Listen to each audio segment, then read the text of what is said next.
Jules, this is Ryan.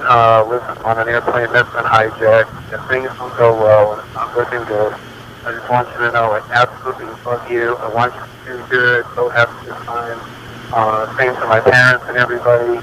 And I just totally love you, and I will see you later. Bye, babe.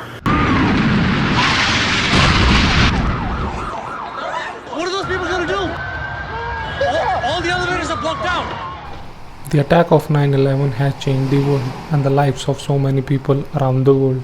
After 9/11 attack, the America declared war on terror against the terrorist organizations around the world, especially Al-Qaeda and its leader Osama bin Laden, who was the main mastermind of the 9/11 attack. This declaration of war on terror led to the establishment of high security prison in January 2002, exactly 4 months following the 9/11 attack, and that will become the most controversial prison in the world. This high security prison is located at the Guantanamo Bay on the southeastern coast of the Cuba, and this is the American naval base under the command of Department of Defense of America. The facility of Guantanamo Bay was created to detain the extraordinarily dangerous people, those suspected in 9/11 attack. The Guantanamo Bay prison is divided into several camps: Camp Delta, Camp Echo, Camp X-Ray, and Camp Laguna.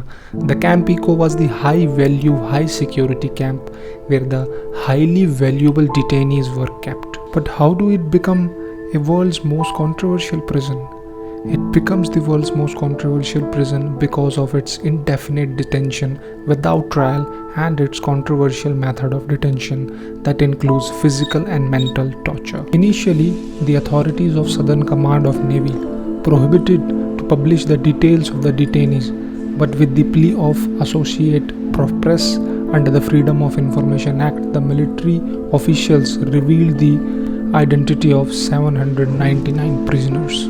Initially, the former detainees have reported about the abuse and torture which was going on in the prison, but by the time of 2009, under the pressure of several human rights groups, the British administration has appointed a official to review the Department of Defense practices used at the Guantanamo Bay and oversee the military trials. And he conceded that the torture occurred at the Guantanamo Bay on one of the prisoners that is known as Muhammad al-Khatani, who was the main culprit of the 9/11 attack.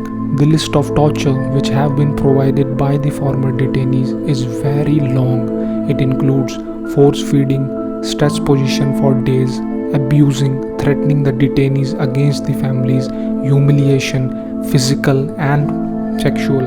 We went into the station like every day without fail, sometimes 2 days, 3 days. We would not, sometimes I think that's when the harsh treatment started, like, the stress positions, loud music, strobe light, dogs, beatings. They would cuff your leg irons to a hook on the floor with a padlock, make you crouch.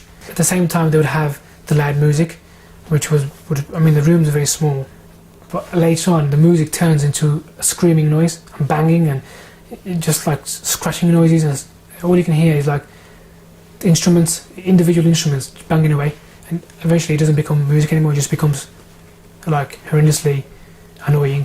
Do you know what kind of music it was? First of all, it was Eminem. They're playing Eminem to us on the first instant, and obviously they realised it wasn't working. So, but obviously I never knew what the purpose of music was at the time. I kind of find it very odd. I found it very odd when they first played it, and I thought, why have they put music on? And especially they put Eminem. I thought it was an error. It was probably for the soldiers. They've got, they listen to you in the spare time. They've just pressed it by mistake, and they've gone. But after like 6 hours or 7 hours or a day, it becomes extremely painful to your head, and you feel like your hair's gonna explode. You start seeing things, you start hallucinating things. The pain becomes unbearable, and I think the psychological part of it is much worse than the physical, because physical, you can always recover from physical pain. Bruise, broken arm, it will always heal no matter what. When you're scarred psychologically, once you've gone crazy, it's very rare someone who goes mad that comes back to normality. It's a miracle. If it happens, it's a miracle. The intensity of the torture was such that affects not only the detainees but also the guard who witnessed that act. In the interview of the Vice News, a former guard of the Camp 7 that is the high security camp, stated that she used to get nightmares of those acts.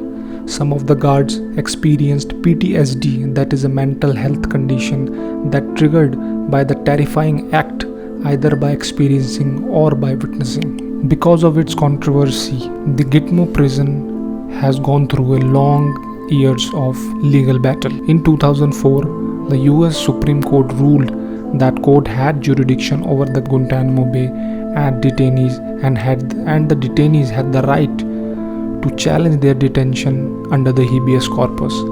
But later, the US government passed a legislation that is known as Detainees Treatment Act 2005 that prevented the 2004 development of the Supreme Court. But eventually, in Bush case of 2008, it was decided that detainees has the right under the US Constitution to file a writ petition of habeas corpus. And under the pressure of Supreme Court of America and the different human rights organizations, the American officials has released a official data about the details of the prisoners. It has stated there are 780 detainees, and out of which 375 have been transferred to their native countries' authorities due to lack of evidences, and 9 were died in the custody, 2 due to suicide and 7 out of natural death. And because of its controversy, the Gitmo prison is become a issue of debate all over the world. Over a period of time, a concern was raised by a number of human rights activists and organizations, especially Amnesty International, that the operation of Gitmo is against the human right, and the people all over the world, including America, have been demanded that the facility must be closed. Obama administration promised that he would close the camp, but due to strong opposition from the US Congress, he couldn't initiate that. But recently, Biden administration has shown their intention to shut down the facility before he leaves the office. But if we see, over a period of time, the number of prisoners have been reduced, but Gitmo is still in operation, and as of now, there are still 36 prisoners.